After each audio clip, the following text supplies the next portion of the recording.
Hello everyone. लक्ष्य YouTube channel पर आप सभी का हार्दिक स्वागत है। उम्मीद है आप सभी स्वस्थ होंगे और अपनी तैयारी को बहुत अच्छे से कर रहे होंगे। तो जैसा कि आप सभी जानते हैं कि 2 दिन पहले ही होली गई है और आप सभी ने काफ़ी अच्छे से एंजॉय किया होगा होली पे। तो होली होने के कारण ही हम भी पिछले 2 दिन से कोई वीडियो नहीं बना पा रहे थे, पर आज फिर एक बार आपके सामने एक नई इन्फॉर्मेशन लेके आ गए हैं जो कि Haryana special school and college को लेके है। क्योंकि जैसा कि आप सभी जानते हैं कि हरियाणा में जितने भी स्पेशल स्कूल हैं या तो वो किसी सोसाइटी के अंडर आते हैं और या फिर प्राइवेट हैं। तो आज इसी को लेके एक बड़ी अपडेट आई है और ऐसा कहा जा रहा है कि अब जो सरकार है वो खुद हैंडल करेगी इन स्कूल्स और कॉलेज को। क्योंकि पहले भी हमने एक वीडियो बनाया था इसके ऊपर, जब इन्फॉर्मेशन आई थी तो तब बताया गया था कि कुछ स्कूल्स हैं जो हरियाणा गवर्नमेंट अपने अंडर लेने जा रही है, परंतु अब वो इन्फॉर्मेशन कन्फर्म हो चुकी है और स्कूल के नाम भी दिखाएंगे कि कौन कौन से स्कूल हैं। तो सभी के बारे में आपको बताएंगे। और साथ ही साथ सरकार ने हरियाणा दिव्यांगजन वेलफेयर सोसाइटी कमेटी का गठन किया है, तो जो इन स्कूल्स को संचालित करेगी। तो चलिए देखते हैं। और वीडियो में आगे बढ़ने से पहले एक बार आप वीडियो को लाइक ज़रूर कर दें, साथ में अपने सभी साथियों के साथ शेयर भी कर दें। तो चलिए देखते हैं। जैसा कि आप यहाँ पे देख रहे हो, ये बताया गया कि सरकार करेगी मेंटली चैलेंज व अंध विद्यालयों का संचालन। तो इनमें एक तो मेंटल रिटार्डेड बच्चों के संबंध में है और दूसरा विजुअल इम्पेयरमेंट, तो दोनों के बारे में बताया गया। और साथ में अगर हियरिंग के होंगे तो वो भी देखेंगे, बट यहाँ पे बात की गई है कि मेंटली चैलेंज व अंध विद्यालयों का संचालन के बारे में, जो कि अब सरकार करने जा रही है। इससे पहले आप सभी जानते हैं कि हरियाणा में एक ही स्कूल है जो सरकार द्वारा चलाया जाता, रोहतक में, जो कि सिरतार के नाम से है। वहाँ पे कॉलेज भी है वो और साथ में स्कूल भी है। और अब कुछ और इन्होंने स्कूल्स के नाम दिए हैं जिनका संचालन सरकार करेगी। तो पहले चरण में इन्होंने बताया कि 3 जिलों के 7 चरणों को अधीन करने के निर्देश। तो अभी चरण वाइज ये स्टार्ट कर रहे हैं, एक के बाद एक जो भी चरण होंगे उनमें ये फिर बताएंगे कि किस किस स्कूल को अपने अधीन ले रहे हैं। पहले चरण में इन्होंने बताया कि 3 जिलों के 7 स्कूल ये अपने अधीन रखेंगे और उनका संचालन करेंगे। अभी तक इन स्कूलों को सोसाइटी संचालित करती थी, पर होते थे आपसी टकराव।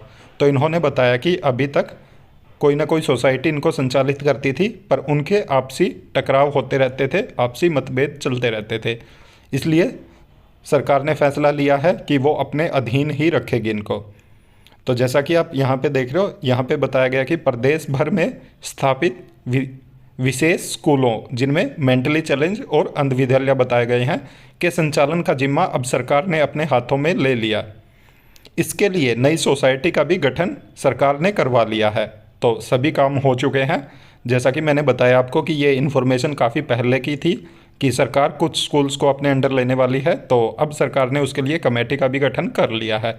वह सीएम की अध्यक्षता में गठित 7 सदस्यीय गवर्निंग बॉडी इसका संचालन करेगी। तो 7 सदस्यीय कमेटी बनाई गई है जिसके अध्यक्ष सीएम होंगे।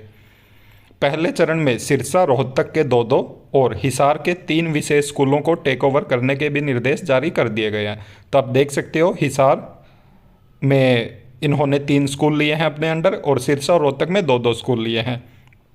अभी तक इन स्कूलों को सोसाइटी चलाया करती थी। जैसे रेड क्रॉस सोसाइटी है, अभी तक वो चलाती आ रही थी, पर अब उनसे इन्होंने छीन लिया है ये और अपने अंडर कर लिया। लेकिन सोसाइटी सदस्यों के बीच आपसी टकराव होने लगे, सरकार के पास शिकायतें पहुंचने लगी। तो जो भी उसके सदस्य थे उनके बीच में आपसी टकराव होते रहते थे और कामकाज सही ढंग से न होने के कारण शिकायतें भी सरकार तक पहुंच रही थी। ऐसे में सरकार ने इन सभी विशेष स्कूलों को स्वयं संचालन करने के लिए फैसला लिया ताकि गैर सरकारी सदस्यों का हस्तक्षेप समाप्त हो सके। सिरसा के एडीसी डॉक्टर विवेक भारती ने बताया कि सरकार ने नई सोसाइटी का गठन किया है।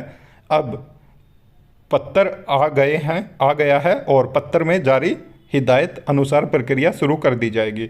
तो देख सकते हो आप, सिरसा के जो एडीसी हैं उन्होंने ये बोल दिया है कि नई सोसाइटी का गठन भी हो गया और उनके पास पत्र भी आ गया। अब पत्र में जो जो भी हिदायतें दी गई है उसके अनुसार ये प्रक्रिया शुरू करने की बात कह रहे हैं। गैर सरकारी सदस्यों का हस्तक्षेप समाप्त होगा। तो जो गैर सरकारी सदस्य थे उनका हस्तक्षेप अब समाप्त हो जाएगा और जो भी सोसाइटी गठित की है तो वो अब काम करेगी। यहाँ पे जैसे बताया गया, दिव्यांगजन वेलफेयर सोसाइटी गठित, सीएम की अध्यक्षता वाली गवर्निंग बॉडी संभालेगी अब इनकी कमान। तो सरकार ने 7 मार्च 2024 देख सकते हो आप, अभी कमेटी का गठन हुआ है, नई कमेटी इन्होंने बनाई है, नई सोसाइटी का गठन किया है। हरियाणा दिव्यांगजन वेलफेयर सोसाइटी की गवर्निंग बॉडी में सीएम अध्यक्ष होंगे।